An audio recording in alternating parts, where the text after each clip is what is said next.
Pak Harto itu ditampar sama Ahmad Yani di muka umum gitu. Tapi alasan kedua, kenapa Soeharto sampai digadang-gadang bisa melakukan tindakan yang ekstrim untuk melawan komunis, itu adalah karena Soeharto mewakili Angkatan Darat yang benci pada atasan-atasan mereka. Jadi Soeharto tuh benci pada Ahmad Yani, Soeharto tuh benci pada Suprapto, Soeharto tuh benci pada Panjaitan. Karena apa? Karena orang-orang yang dimaksud itu dianggap mengkhianati tentara-tentara yang lebih bawah.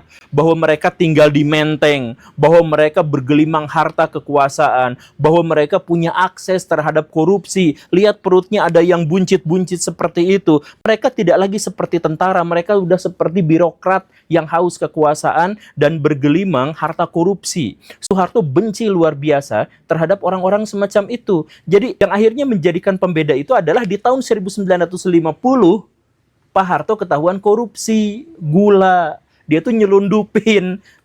Jadi Pak Harto itu, saya mohon maaf ya, tapi Pak Harto itu adalah salah satu orang yang sangat permisif terhadap korupsi. Bahkan Pak Harto itu sejak awal dia itu koruptor gitu. Nah, ketahuan pada waktu itu, siapa yang mengetahuinya? Ahmad Yani. Jadi karena mereka tuh berseteru, mereka itu rivalitas gitu ya, mereka itu El Clasico gitu, satu sama lain. Nah, akhirnya pas Pak Harto ya melakukan korupsi, disidiknya sama Ahmad Yani, ketahuan, itu sampai digampar di muka umum. Harto itu ditampar sama Ahmad Yani di muka umum gitu. Nah, ini kan sebenarnya menjadi sesuatu yang sangat membekas dalam diri Pak Harto gitu, bahwa dirinya ditampar di dalam ruang lingkup tentara oleh rival abadinya gitu. Karena dia ketahuan melakukan kesalahan. Maka Soeharto tuh sebenarnya keselnya luar biasa tuh secara pribadi terhadap Ahmad Yani itu begitu. Nah, ketika karirnya mandeg seperti itu, Ahmad Yani naik pangkat terus sampai akhirnya menjadi Kasad.